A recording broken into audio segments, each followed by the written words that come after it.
I thought my best friend just needed space, and that was the last normal thought I had about him before everything started to feel wrong.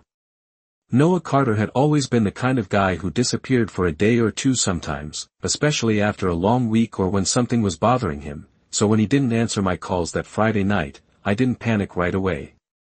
We'd been friends since high school, the kind of friendship where you don't need constant updates to know things are fine, and the last time I saw him was 3 days earlier, sitting across from me at a diner off Route 17, finishing his fries and talking about a camping trip he wanted to take just to clear his head. He said he'd be out of signal for a bit, maybe a day or two, somewhere upstate where his phone wouldn't get anything, and I remember joking about how he always picked the worst places to disappear to, places that looked peaceful on the outside but felt just a little too empty once you were actually there. He laughed, said he needed the quiet, and that was it. No big goodbye, no weird behavior, nothing that stuck out at the time. So when Saturday came and went without a single text, I told myself it was exactly what he said it would be. No signal. No reason to worry. By Sunday afternoon, I started checking my phone more often than I wanted to admit, scrolling through our last messages like there might be something I missed, some hint that this was different from all the other times he'd gone off the grid for a bit. There wasn't anything like that. Just normal stuff. A meme he sent late at night. A reminder about a game we were supposed to watch next week. Nothing that sounded like someone about to vanish. I called him again Sunday night, listened to it ring longer than usual, then go to voicemail. I didn't leave a message. I didn't want to sound like I was overreacting. Monday morning was when it started to shift, just slightly. I woke up, checked my phone, and felt that small drop in my stomach when I saw nothing from him. No missed calls. No texts. Just silence that had stretched a little longer than it should have. I told myself people lose track of time out there. I told myself he probably found a spot he liked and decided to stay another day. That was still a reasonable explanation. Still something I could hold on to. I went to work, tried to focus, but there was this background noise in my head that wouldn't go away, like something just out of place that I couldn't quite name. Around lunchtime, I checked his social media, something I almost never did, and saw that his last activity was from the night before he left. No new posts. No likes. Nothing. It wasn't proof of anything, but it didn't help. By the time I got home that night, I called again. Straight to voicemail this time. No ringing. That was new. I stood there in my kitchen, phone still in my hand, staring at the screen like it might change if I waited long enough. I told myself his battery probably died. That made sense. That's what happens when you're out in the middle of nowhere for days. Phones die. People go quiet. Everything about it was still explainable if I kept the explanation simple. And that's what I did. I kept it simple because the alternative didn't make sense yet. I heated up leftovers, sat on my couch, and turned on the TV, but I don't remember anything that was playing. I just remember checking my phone every few minutes without realizing I was doing it. Each time hoping I'd see his name pop up like it always did, like nothing had changed. It never did. That night, I barely slept. Not because I thought something had happened to him, not really, but because my brain wouldn't settle on a single version of events. It kept cycling through possibilities, most of them harmless, a few of them not, and I kept pushing those last ones away before they could fully form. Tuesday morning, I woke up with that same feeling still there, like something unfinished. I checked my phone before I even got out of bed. Nothing. I sat there for a minute longer than I needed to, staring at the blank screen, then finally got up and told myself I was going to give it one more day before I did anything stupid like call around or report him missing. That word still felt too big for what this was. Missing. It didn't fit him. It didn't fit the situation. He wasn't missing. He was just out of reach. That's what I kept telling myself as I went through the motions of another normal day. Coffee. Shower. Work. Conversations I barely paid attention to. Every now and then, I'd pull out my phone and check again, like I was expecting reality to update itself if I looked often enough. It didn't. By the time I got home that evening, the apartment felt quieter than usual, like the silence had weight to it. I tossed my keys on the counter, dropped my bag, and stood there for a second, not really sure what I was waiting for. Then I pulled out my phone again, more out of habit than anything, and opened our chat. The last message was still the same stupid meme he sent days ago. I stared at it, thumb hovering over the screen, thinking about sending something, anything, just to break the silence on my end. I didn't. I locked my phone instead and set it down on the counter, telling myself I'd deal with it in the morning if nothing changed. I wish I had sent that message. I wish I had done something different in that moment. Because the next time my phone lit up with his name, it didn't make anything better. It just made everything harder to explain. I was in my kitchen when my phone lit up, and for a second I just stared at it like my brain needed time to catch up with what I was seeing, because his name was right there at the top of the screen, Noah Carter, like nothing had happened, like the last 3 days had not existed, and the message preview was already visible before I even unlocked it, just a few words that looked so normal it made my chest feel tight. Hey man, sorry. Lost signal. I did not open it right away. I do not know why. Maybe because the second I did, it would become real, and I was not sure I was ready for that version of things yet. I just stood there, one hand on the counter, the other holding my phone, reading those same words over and over like they might change if I looked long enough. It sounded like him. That was the first thing I noticed. Casual. Simple. No drama. Exactly the kind of message he would send if he had been off the grid for a couple of days and just got back into service. It fit the explanation I had been holding on to. It fit too well.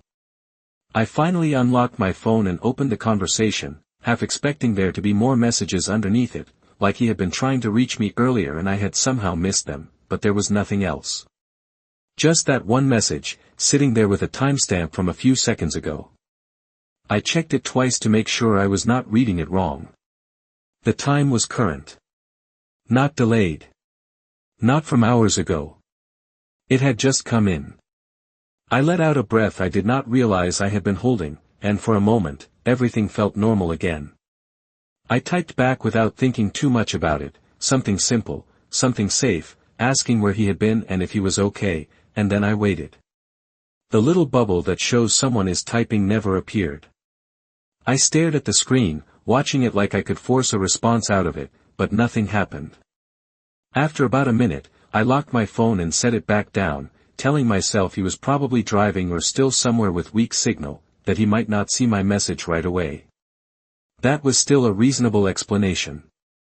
Everything about this could still be explained if I did not look too closely. I walked over to the sink, turned on the water, and just stood there for a second longer than necessary, letting the sound fill the room because the silence felt different now. Not empty. Just waiting. My phone buzzed again, and this time I grabbed it immediately. Another message from him. I am good. Just needed some time. I will explain later. I read it once, then again, and something about it did not sit right, but it was not something I could point to immediately. It was small. Subtle. The kind of thing you almost ignore because everything else makes sense. I tried to place it, scrolling up through our previous messages, comparing the way he wrote things, the way he phrased sentences, the words he usually used, and that is when I noticed it. He never said, I am good. He always said, I am fine, or just all good. It was a tiny difference, something most people would not even notice, but once I saw it, I could not unsee it. I stared at that line longer than I should have, my thumb hovering over the screen again, trying to decide if I was overthinking it or if it actually mattered. People change the way they text sometimes. It happens. Especially if they are tired or stressed. That was what I told myself as I typed another message, asking where he was and if he needed a ride back. This time, I watched the screen more closely, waiting for any sign that he was still there on the other side. Nothing. No typing bubble. No immediate reply. Just silence again. I checked the timestamp on his last message. It was only a few seconds after the first one. Almost like they had been sent together, just spaced out slightly. That was not how he usually texted either. Noah was the kind of person who sent everything in one message, long and messy, not broken up like that. I locked my phone again, but this time I did not put it down. I just held it in my hand, feeling the weight of it like it meant something more than it should. My eyes kept drifting back to the screen, like I was expecting another message to appear if I looked away for just long enough. Minutes passed. Then 10. Then 15. Still nothing. I opened the conversation again, reading the messages from him one more time, slower this time, like I was trying to hear his voice in them. The more I read them, the harder it became to match them to him completely. They were close. Close enough to pass at a glance. But not exact. There was something off in the rhythm of it, the way the sentences were structured, like someone had seen how he texted and was trying to copy it, but did not get every detail right. I felt that small drop in my stomach again, the same one I had been ignoring all day, except now it was harder to push away. I clicked on his contact, checked his number, just to make sure it was actually him and not some random number saved under his name by mistake. It was the same number I had always had. Same area. Code. Same everything. That should have made it feel better. It did not. I pressed the call button before I could think too much about it, bringing the phone up to my ear as it started to ring. This time, it rang. Once. Twice. 3 times. Then it stopped. Not voicemail. Not a connection. Just silence. I pulled the phone away and looked at the screen. Call ended. No explanation. I tried again. Same thing. 3 rings, then nothing. I stood there in my kitchen, staring at my phone, feeling like I had just missed something important without knowing what it was. Then the screen lit up again. Another message. Signal is bad here. I will text. I read it, and this time the feeling was stronger. Not panic. Not yet. Just something sharper than before. Because if his signal was bad, it did not explain how those messages had come through instantly, one after another, without delay, without any of the usual signs of weak reception. It did not explain the way the call just stopped instead of going to voicemail. It did not explain why everything felt just slightly out of sync. I looked around my apartment without thinking, like I was expecting something in the room to match the feeling in my chest, but everything was exactly the same as it had been an hour ago. Quiet. Still. Normal. I turned back to my phone and read the last message again. Signal is bad here. I checked the timestamp. It had come in immediately. No delay. No lag. Perfect connection. I do not know how long I stood there after that, just holding my phone, reading the same 3 messages over and over, trying to force them into a version of reality that made sense. The explanation I had been using all day was still there, but it was starting to crack around the edges, and I could feel it. Something about this was not lining up. Not completely. Not anymore.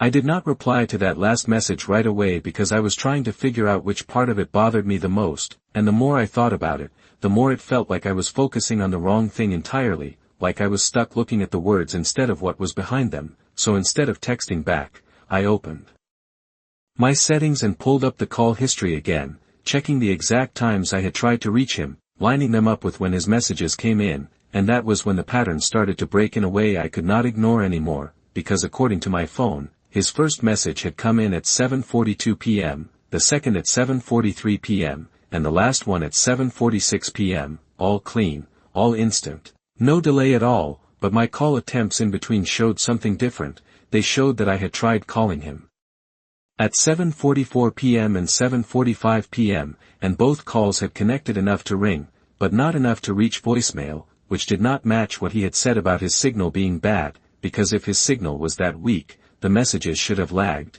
or failed, or at least shown some kind of delay, but they did not. They came through perfectly, like he was standing in full reception the entire time. And that was the first moment I stopped trying to force it to make sense and just sat there with the discomfort of it instead. I went back into our conversation and scrolled up further than before, reading older messages, paying closer attention to how he wrote, how he structured things, the kind of words he used when he was tired versus when he was joking, and the more I compared them, the more obvious it became that something was off in a way that was too consistent to ignore. It was not just one word or one phrase. It was the spacing, the punctuation, the rhythm of how the messages were sent. It was like someone had studied his texting style but missed the smaller details that made it feel natural, and once I saw it clearly, I could not pretend it was nothing anymore. I locked my phone, then unlocked it again almost immediately, like I was hoping I had imagined it, but the messages were still there, unchanged, and now they felt heavier than they had a few minutes ago. I walked over to my living room window without really thinking about it, pulling the curtain aside just enough to look out into the parking lot below. Everything looked normal, a few cars, a streetlight flickering slightly, nothing that should have made me feel the way I did. But I stayed there for a few seconds longer than necessary before letting the curtain fall back into place. Then I grabbed my phone again and opened the message thread, my thumb hovering over the keyboard as I tried to decide what to say next. Something direct, something that would force a clearer response. I typed out a simple question asking where exactly he was and if he could send his location. Then I hesitated for a second before hitting send, watching the message go through instantly, and this time I did not look away from the screen. I waited, counting the seconds in my head, 1, 2, 3, 4, 5, nothing. Then at around 10 seconds, the typing bubble appeared, and I felt my chest tighten slightly because that was the first real time I had seen it since all of this started. It stayed there longer than I expected, longer than it should have for a simple reply. Like whoever was on the other side was thinking carefully about what to say. Then it disappeared, and a message came through, still out here. I will head back tomorrow. I read it once, then again, and that same feeling came back, stronger this time, because it did not answer my question at all. It avoided it completely, and Noah was not the kind of person who dodged direct questions like that, not with me, not ever. I scrolled up again, looking at the timestamps, the pattern of messages, the timing between them, trying to find something consistent that I could hold on to. But everything I looked at only made it worse. The messages were too clean, too perfectly spaced, too immediate compared to the way my calls behaved, and that mismatch kept pulling at me no matter how much I tried to ignore it. I pressed the call button again, holding the phone to my ear, listening as it rang once, twice, 3 times, then cut off in that same abrupt way. No voicemail, no explanation, just silence. I pulled the phone away slowly, staring at the screen, then looked back at the message thread, expecting another text to follow like before, but nothing came, and the silence this time felt different, heavier, like it was waiting for something. I lowered the phone slightly, then checked the signal bars on my own device out of habit. Full reception, no issues, everything working exactly as it should. And that only made the situation harder to rationalize, because if my phone was fine, and his messages were coming through instantly, then whatever problem he claimed to have with signal did not line up with what I was seeing. I walked over to my kitchen counter and set the phone down, then immediately picked it back up again, unable to leave it alone for more than a second, and opened the conversation one more time, reading the last message slowly, focusing on each word like it might reveal something new. Still out here. I will head back tomorrow. It sounded like him on the surface, but it did not feel like him underneath, and that was the part one could not explain. I checked the timestamp again, then the previous ones, then my call logs again, going back and forth between them like I was trying to solve something that should have been simple but was not, and the more I looked, the more one detail started to stand out in a way it had not before. The gap between his messages and my calls was too tight, too precise, almost like they were reacting to each other in real time, and that thought made me pause for a second, because it meant whoever was sending those messages was not just randomly texting. They were aware of when I was trying to reach them, aware enough to respond around it, and that realization shifted something in my head in a way I did not like. I turned my phone face down on the counter, then turned it back over almost immediately. unable to break eye contact with it for more than a second, and that was when another message came in, this time faster than before, almost immediate, like whoever was on the other side had been waiting for me to look away. You still at your place? I froze for a second, reading it, then looked up instinctively, scanning my apartment without thinking. Everything was exactly where it should be, nothing out of place, nothing moved, nothing different, but the question itself did not make sense, because Noah already knew where I was. He always did. We talked almost every day. There was no reason for him to ask that, not like this, not after disappearing for 3 days, and the way it was phrased felt wrong, too direct, too focused on something specific instead of everything else that should have mattered. I did not type a response right away. I just stood there holding my phone, reading the message again, then again, feeling that same drop in my stomach deepen slightly, because for the first time since his name appeared on my screen, I was not just confused anymore. I was starting to feel like I was looking at something I did not understand at all. I did not answer that question right away because it felt like the first time the conversation had turned toward me instead of him, and that shift was enough to make me stop and think about everything differently. I read the message again, you still at your place, and the more I looked at it, the more it felt like it did not belong in the same conversation as the others. Like it had crossed some line I had not realized was there until that moment. I turned slightly, scanning my apartment again without meaning to, starting from the front door, moving across the living room, past the kitchen, toward the hallway that led to my bedroom. Everything was still exactly the same. The lights were on, the television was off, no movement, no sound except the faint hum of the refrigerator, and yet I could not shake the feeling that the space felt smaller than it had before, like the walls had closed in just enough for me to notice. I looked back down at my phone and finally typed a response. Keeping it short, keeping it normal, yeah, why, and the message sent instantly. I watched the screen again, waiting, and this time the typing bubble appeared almost immediately, which made my stomach tighten because it felt too fast, like whoever was on the other side had been waiting for that exact answer. It stayed there for only a second before disappearing, and then the reply came through, just making sure. I stared at those 3 words longer than I should have, trying to find a version of them that sounded like something Noah would say, but I could not find one that fit completely. It was close, just like the others, but not exact, and that gap was starting to feel more important than anything else. I scrolled up again, comparing the messages side by side, noticing how the earlier ones had been slightly longer, slightly more detailed, and now they were getting shorter, more direct, more focused, and I could not tell if that meant anything or if I was just looking for patterns because I did not know what else to do. I pressed the call button again without thinking, bringing the phone to my ear, listening as it rang once, twice, 3 times, then cut off in the same abrupt way. No voicemail, no connection, just silence. And this time I did not try again right away. I lowered the phone slowly, looking at the screen as if it might give me some kind of explanation on its own. Then I went back into the message thread and typed something else, something more direct, asking him to send his location again, asking him to just drop a pin so I could see where he was, and as soon as I sent it, I realized how much I was trying to force this into something normal, something I could still understand. The typing bubble did not appear this time. Seconds passed, then a full minute, then 2, and nothing came through. I stood there in my kitchen, holding my phone, listening to the quiet around me, and for the first time since this started, I noticed how aware I was of every small sound in the apartment, the faint buzz of the overhead light, the soft creak of the floor when I shifted my weight, even the distant noise of a car passing outside. All of it felt sharper, like my brain was trying to pick up something hidden underneath it. I walked slowly toward the hallway, not because I thought something was there, but because I could not stay in one place anymore. Each step felt heavier than it should have, like I was moving through something thicker than air. I stopped just before the entrance to my bedroom and stood there for a second, looking into the dark space beyond. Even though I knew there was nothing inside, I had left the door open earlier, the light from the living room spilling just enough into the hallway to outline everything clearly. Nothing had changed, nothing had moved, and yet I did not step forward right away. I just stood there, listening. Then my phone buzzed again, the sound cutting through the silence in a way that made me turn back instantly. I walked back into the kitchen faster than I meant to and looked down at the screen. Another message, you alone?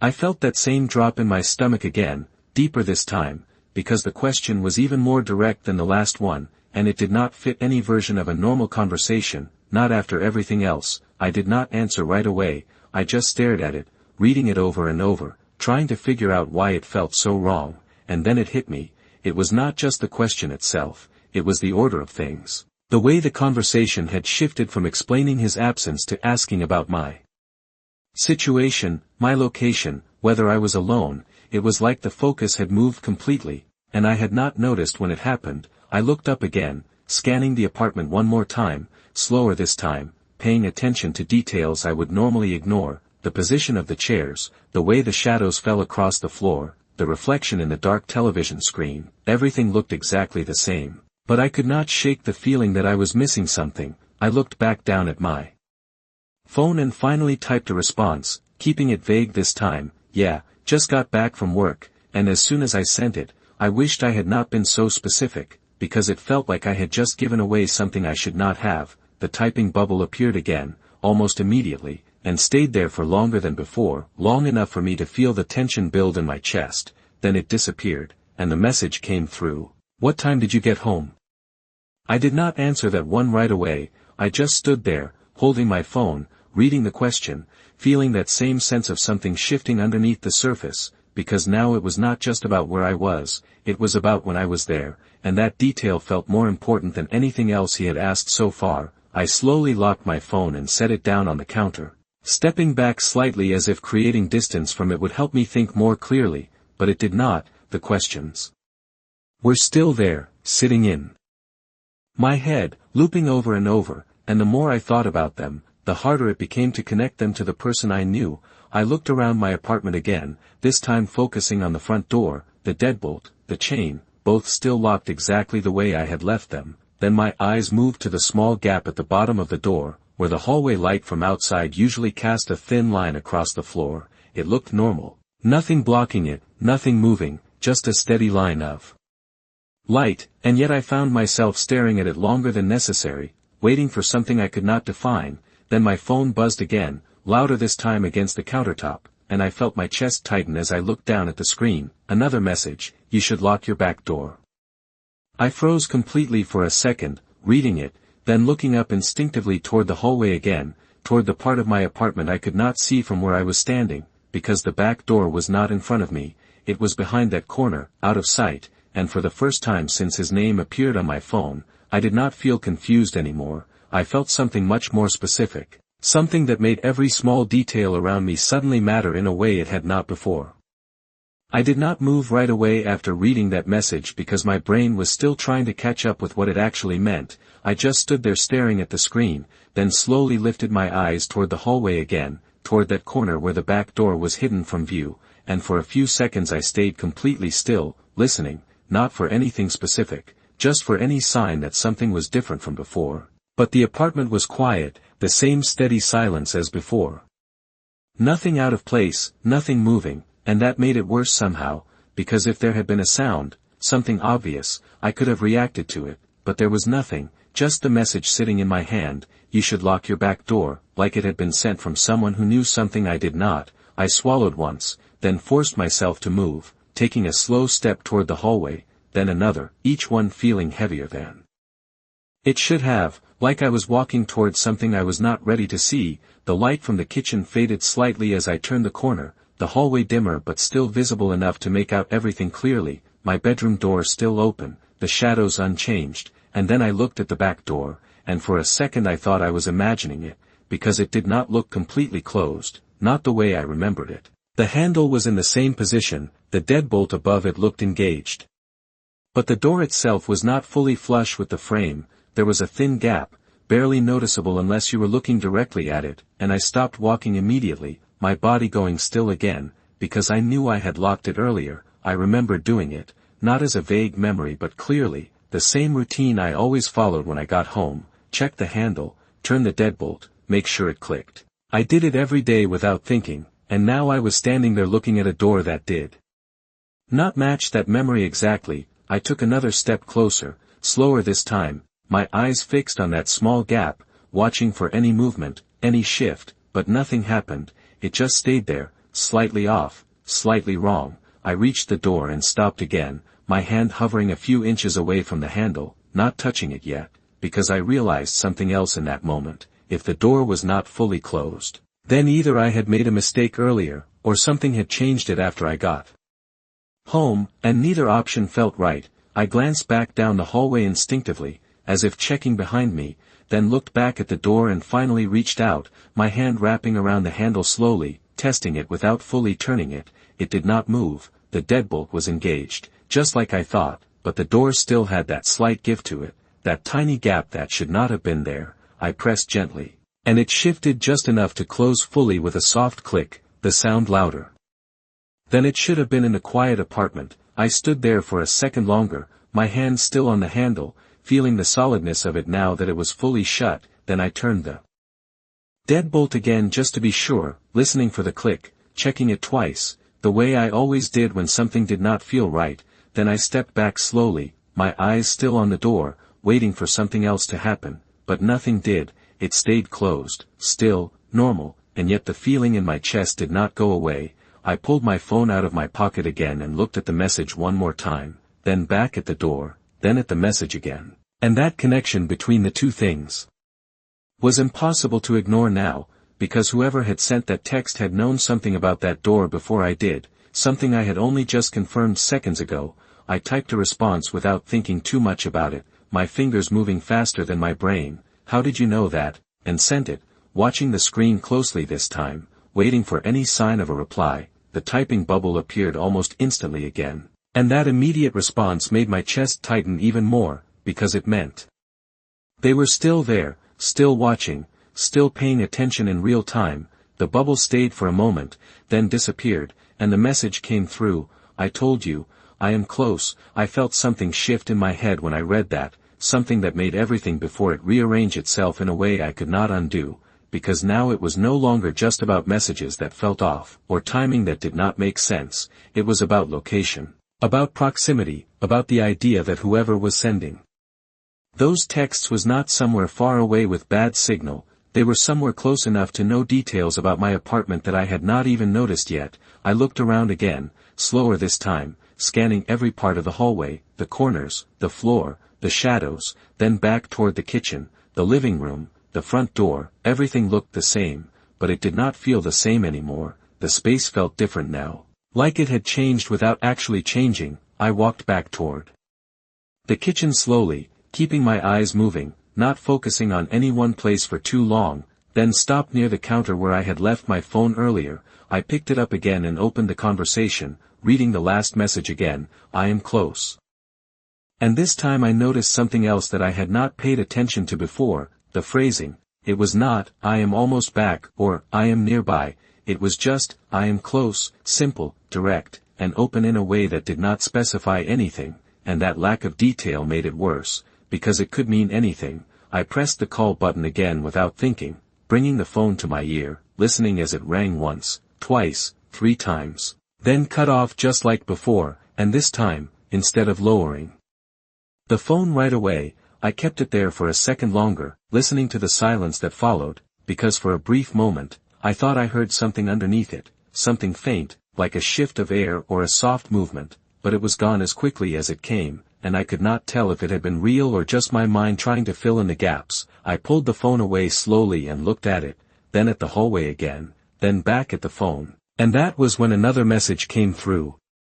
Faster than before, like it had been waiting for that exact moment: "Do not turn around too fast." I froze completely when I read it, my body going still without me thinking about it, because I had not moved yet, I had not turned, and the message had arrived at the exact moment I was about to, and that was the first time I was absolutely certain that whoever was sending those messages was not just guessing, they were watching me. Right then, in that exact moment, from somewhere I could not see. I did not move after reading that message because it felt like my body understood something before my mind did, like some part of me had already accepted what that line meant even if I had not fully processed it yet. "Do not turn around too fast." It was not a warning, not really, it was a description, like whoever sent it knew exactly what I was about to do before I did it. And that realization locked me in place completely. I kept my eyes forward, fixed on the counter in front of me, my phone still in my hand, my breathing slower than it should have been, quieter, like I was trying not to make any sound at all. I did not know where to look, because every direction suddenly felt wrong, too exposed, too visible, like any movement I made would confirm something for whoever was watching. I lowered my gaze slightly, staring at the edge of the countertop instead of the open space beyond it, trying to think without reacting, trying to piece together what I knew so far without letting panic take over. The messages had been too precise, too immediate, the questions had been too specific. And now this was something else entirely, because it meant whoever was texting me was not just nearby, they had a clear view of me, of my movements, of my intentions, and that narrowed things down in a way I could not ignore. I swallowed slowly, keeping my head still, and shifted my eyes just enough to glance at the dark reflection in the microwave door across from me, using it like a mirror, trying to see behind me without actually turning. The reflection was faint, distorted by the low light, but I could make out the general shape of the room behind me, the hallway entrance, the edge of the living room, nothing obvious, nothing moving, just the same stillness as before, and yet that did not help, because if I could not see anything there, it only meant one of two things: either there was nothing, or whatever was there was positioned somewhere I could not catch with a reflection like that. I looked back down at my phone slowly, careful not to make any sudden movements, and read the message again, letting it sit in my mind. Then I typed a response, keeping it simple, trying to test something without revealing too much. Where are you?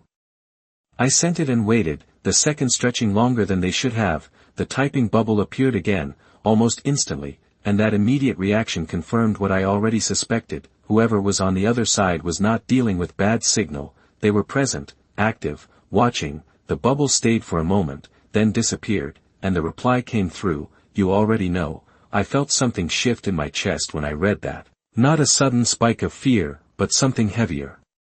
Something slower, because it meant this was not random, not guessing. It meant there was a reason I should know, something in my environment, something I had already seen or overlooked. I kept my head still, resisting the urge to turn, and instead let my eyes move again, scanning whatever I could see without moving my body: the edges of the kitchen, the reflection in the appliances, the faint shapes behind me, trying to find anything that did not belong, anything out of place. But everything looked exactly the same, and that made it worse, because it meant the answer was not something obvious, not something I could just spot and react to. I pressed my thumb lightly against the side of my phone, grounding myself in the physical sensation, then typed again, more direct this time: "This is not funny. Where are you?"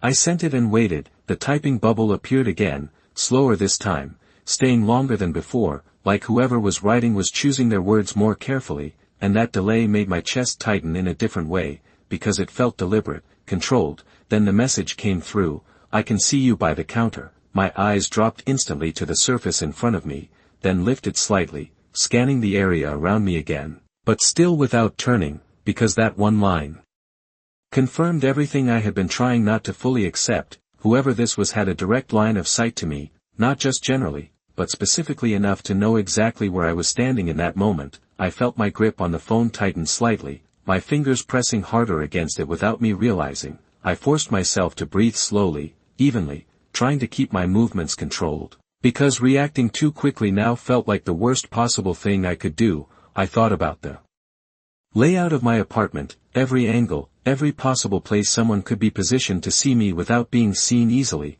the hallway, the back door area, the living room window, the small gap between the curtains, even the possibility of someone being outside, looking in. But none of those options felt completely right, not with the way the messages had been timed, not with how precise they were. I needed something more concrete, something I could verify without exposing myself. I slowly shifted my weight, just enough to change the angle of my reflection in the microwave, and this time I focused harder, trying to catch any movement, any shadow that did not match the rest of the room. And for a brief second, I thought I saw something, not a full shape, not a person, just a slight change in the darkness near the hallway, like a shadow that did not belong to anything I could immediately identify. I froze again, my eyes locked on that spot in the reflection, trying to see it clearly, but it was gone as quickly as I noticed it, and I could not tell if it had actually been there or if my mind was starting to fill in gaps on its own. My phone buzzed again in my hand, pulling my attention back instantly. Another message: "Do not check the hallway yet." My chest tightened again, because that was exactly where I had just been looking, exactly what I had been thinking about doing next, and that confirmation made it impossible to deny anymore. This was not coincidence, this was not guesswork, this was real-time awareness of my thoughts, my focus, my next move. I felt a cold, steady pressure settle in my chest, not sharp, not overwhelming, just constant, because now the situation had changed completely. It was no longer about trying to figure out what was happening, it was about understanding that whatever was happening was already one step ahead of me, and that meant every decision I made from this point on mattered in a way I had not fully understood before. I kept my head still, my eyes forward, my phone steady in my hand, and for the first time since this started, I stopped trying to explain it away entirely. Because there was nothing left to explain, only something to deal with. I stayed exactly where I was, not because I thought staying still would make me safer, but because every instinct I had was telling me that moving without understanding what was happening would make things worse. The message still open on my phone, "Do not check the hallway yet," and that word "yet" was the part that kept repeating in my head, because it implied timing. It implied that whatever was happening was not just about where I was, but when I did things, like there was a sequence I was being guided through whether I wanted to follow it or not. I kept my breathing slow, controlled, and let my eyes move again. Scanning the small details in front of me, the edge of the counter, the reflection in the microwave, the faint outline of the hallway behind me, trying to find something I could use, something that gave me even a slight advantage, but everything still looked the same, and that sameness was starting to feel like part of the problem, like whatever was wrong was blending in too well to stand out on its own. I lowered my gaze to my phone again and typed carefully this time, choosing each word with more intention. "If you can see me, then show yourself." I sent it and waited, my thumb hovering near the screen. The typing bubble appeared again almost instantly, and that speed made it clear that whoever was responding was not hesitating at all. They were watching and reacting in real time. The bubble flickered for a moment, then the reply came through, "Not yet," and that word hit differently than the last message, because it matched the same pattern, the same control over timing, over when things would happen, not if, and that made my chest feel heavier in a way I could not ignore. I tightened my grip on the phone slightly, grounding myself again, then let my eyes shift just enough to look at the reflection one more time, this time focusing on the edges, the places where shadows met light, where something could exist without being obvious, and that was when I noticed something new, something small but enough to catch my attention. Near the edge of the hallway in the reflection, there was a darker shape than before, not moving, not clear, but different enough from the rest of the shadows that I could not immediately match it to anything I recognized. I did not react outwardly, I kept my posture the same, my head still, but my focus locked onto that spot, trying to understand what I was looking at without giving away that I had seen it. My phone buzzed again, pulling my attention down. Another message. "You are starting to see it." My stomach dropped slightly at that, because it confirmed what I had just realized. Whatever was there knew exactly what I was focusing on, knew what I had noticed, and that meant there was no part of my awareness that was hidden from it anymore. I swallowed slowly, then typed again, keeping my tone neutral, trying not to show any shift in emotion. "I do not see anything." I sent it and waited. The typing bubble appeared again, slower this time, like there was a pause before the response. Then the message came through, "Then do not move." I froze again, even though I had not planned to move anyway, because now the instruction felt more direct, more controlled, like I was being positioned deliberately. And that thought made everything feel tighter, more contained. Like the space around me had limits I could not see. I let a few seconds pass, then slowly lowered my phone just enough to glance at the floor near my feet, then slightly forward, checking for anything out of place, any sign of movement, but there was nothing, just the same flat surface, the same quiet stillness. I brought the phone back up and read the last message again, then looked at the reflection once more, the darker shape still there, still not moving, still not fully defined, and I realized something else then. It was not getting closer, it was not shifting, it was just there, like it had been there the entire time and I had only just started to notice it. I felt a slow, steady pressure build in my chest again, not panic, not yet, just the weight of understanding that I had missed something earlier, something that had been present the whole time without me recognizing it. I typed again, more direct now. "How long have you been there?" I sent it and waited. The typing bubble appeared again, and this time it stayed longer than before, long enough for the silence around me to feel louder than anything else. Then the message came through, long enough. I exhaled slowly, trying to keep my breathing steady, because that answer did not give me anything concrete, but it confirmed the one thing I was starting to accept. This was not recent. This was not something that had just started when the messages began. This had been happening. Before I even realized anything was wrong, I kept my eyes on the reflection, on that darker shape, trying to define its edges, its position, anything that would make it clearer, but it remained just out of reach, like it existed in that exact angle where I could not fully resolve it. My phone buzzed again, another message. You left your back door unlocked earlier. I felt that same drop in my stomach again, because I had not, I knew I had not, I had checked it, I had locked it, I had confirmed it, and yet I had found it slightly open just minutes ago. And now that detail was being repeated back to me like it was a fact I had overlooked. I typed quickly this time. Before I could overthink it, I locked it. I sent it and waited. The typing bubble appeared, then disappeared, then the reply came through. Not the first time. I froze completely at that, because that line did not belong to what was happening right now. It reached back further, implied something beyond tonight, something that had been happening before I had any reason to notice it. I felt my grip on the phone tighten again, my fingers pressing harder against it, and for the first time since this started, I was not just reacting to what was happening in the moment, I was thinking about everything leading up to it. Every time I had come home, every time I had assumed things were the way I left them, every detail I had not questioned because it had seemed normal, and that realization made the space around me feel even more uncertain, like I had been moving through it without really seeing it. My phone buzzed again, and I looked down slowly, almost expecting what I was about to read. Do you remember last Thursday?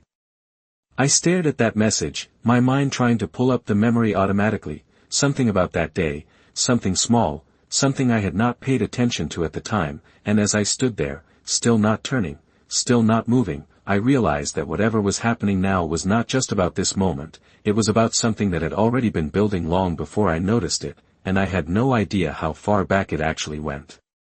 I did not answer right away because the moment I read that message, something shifted in my memory in a way I could not ignore. It was not a clear image at first, just a feeling, something slightly off about that day that I had dismissed at the time because it did not seem important, but now it was coming back in pieces. I stayed completely still, my eyes still fixed forward, but my focus turning inward as I tried to reconstruct it. Last Thursday, I had gotten home later than usual, around 9:30 p.m., I remember because I had stopped for gas on the way back and the receipt was still in my car. I had walked into my apartment, dropped my keys on the counter, same as always, everything had looked normal, nothing out of place, nothing that stood out, but there had been something small, something I had noticed for a second and then immediately explained away.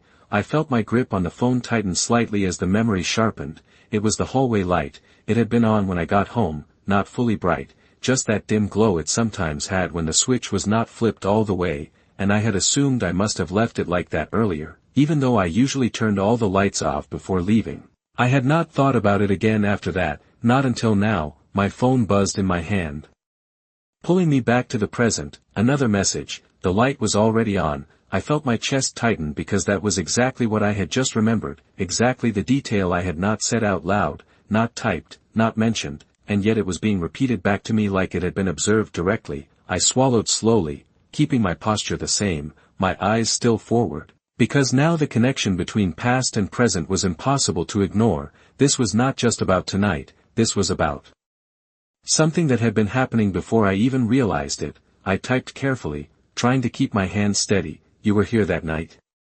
I sent it and waited. The typing bubble appeared almost immediately, and that speed made it clear that there was no delay, no distance, just direct awareness. The bubble stayed for a second, then disappeared, and the reply came through. You did not check. I felt that same heavy pressure settle deeper in my chest, because it was true. I had not checked. I had noticed the light, I had explained it away, and I had moved on. Just like I had done with the door earlier tonight, just like I had done with the messages at the beginning, and that pattern was starting to form in a way I could not ignore anymore. I kept my eyes on the reflection again, focusing harder now, trying to see that darker shape more clearly, trying to define it, and this time I noticed something else, something I had missed before. The shape was not just darker, it had a slightly different edge than the rest of the shadows, a sharper outline, like it was not blending into the environment the same way everything else was. I did not react outwardly, but my focus locked onto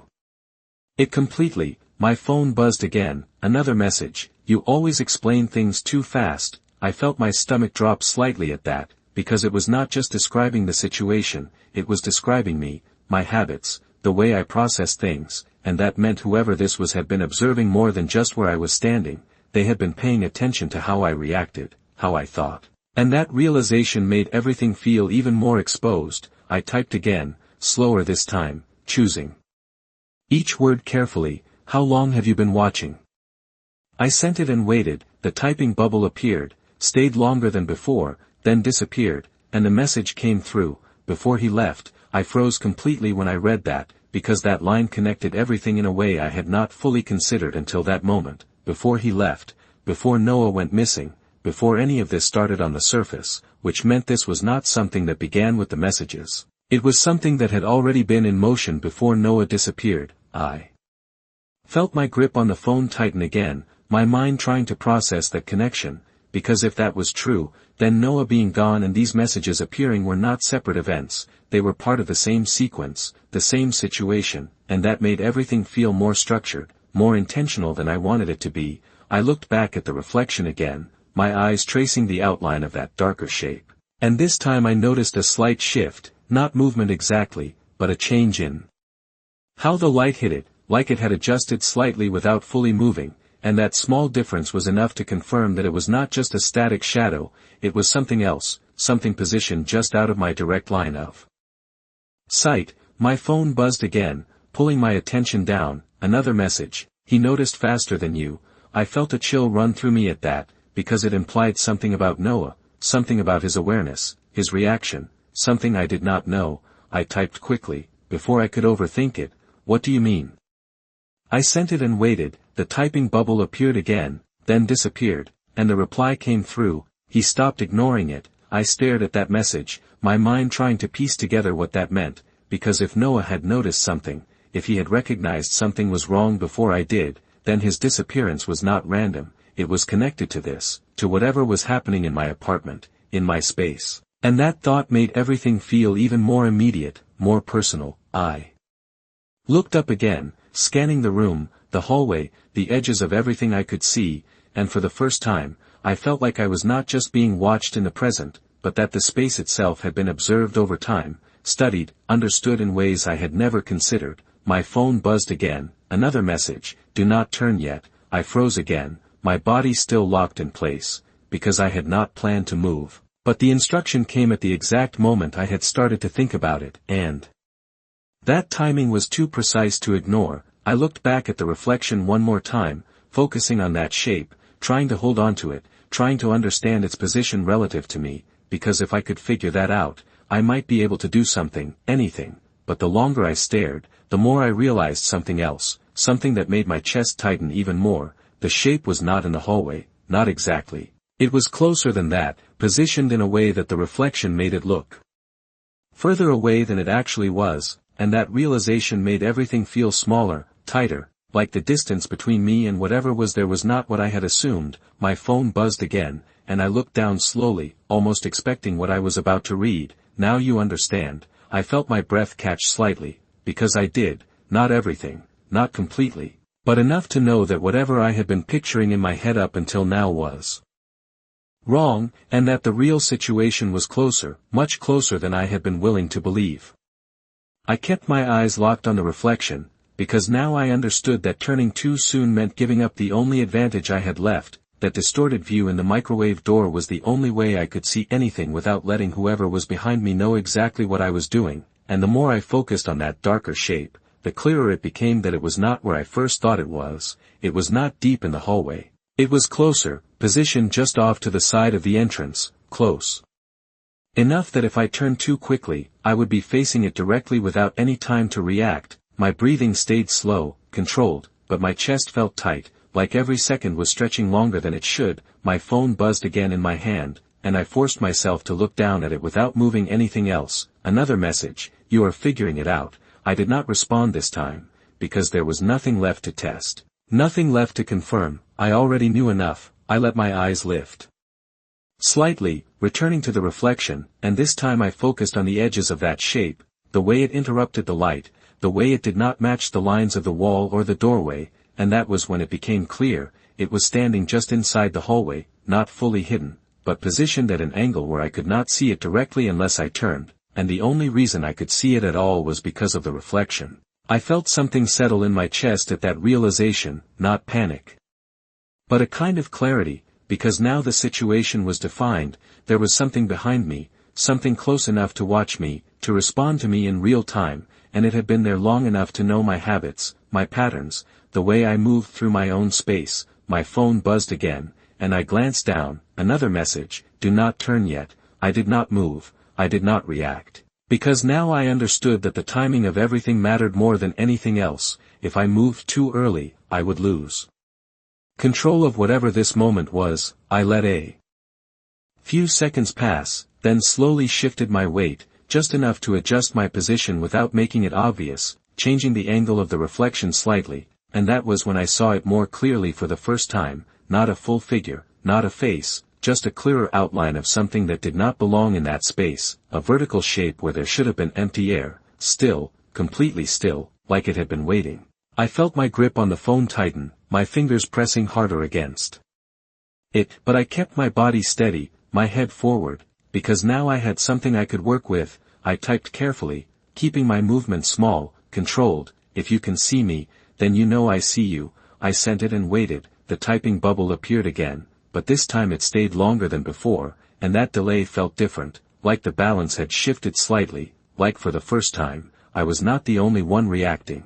The bubble disappeared, and the reply came through: then do not make a mistake. I read that line once, then again, letting it settle, because it confirmed what I was already thinking. Whatever happened next was going to matter, not just in the moment, but beyond it. I lowered my phone slightly, keeping it in my hand, and focused entirely on the reflection again, tracing the edges of that shape, calculating the distance, the angle, the position relative to me, because if I turned, I needed to know exactly what I would be facing and how quickly I could move. I let another second pass, then another, stretching the moment as long as I could, until the stillness itself started to feel like pressure, like it was building towards something. My phone buzzed again, and I looked down one more time. Another message: now, and that single word was enough. I did not hesitate anymore. I turned, not fast, not sudden, but controlled, exactly the way I had been holding back from doing, and as I turned, my eyes went straight to the hallway entrance, to the exact spot where the reflection had shown the shape, and for a split second, I saw it, not clearly, not enough to define it, but enough to confirm that something had been there, something that did not belong, and then it was gone, not in a way I could track, not moving across the floor or disappearing down the hall, just gone, like it had stepped back into a space I could not see. I stood there facing the hallway, my body tense but still, my eyes scanning every inch of the space, the walls, the floor, the doorway, the corners. Everything looked empty now, completely empty, like nothing had ever been there, and that absence felt heavier than if I had seen something clearly, because it meant I could not track it anymore. I could not see where it had gone. My phone buzzed again in my hand, and I looked down slowly, already knowing what I was going to read. Too slow. I felt my chest tighten again, because that line confirmed that whatever had been there had moved, had adjusted, had reacted to me turning, and now it was somewhere else, somewhere I could not see. I lifted my head again, scanning the apartment, the living room, the kitchen, the hallway. Everything looked the same, but it did not feel the same anymore.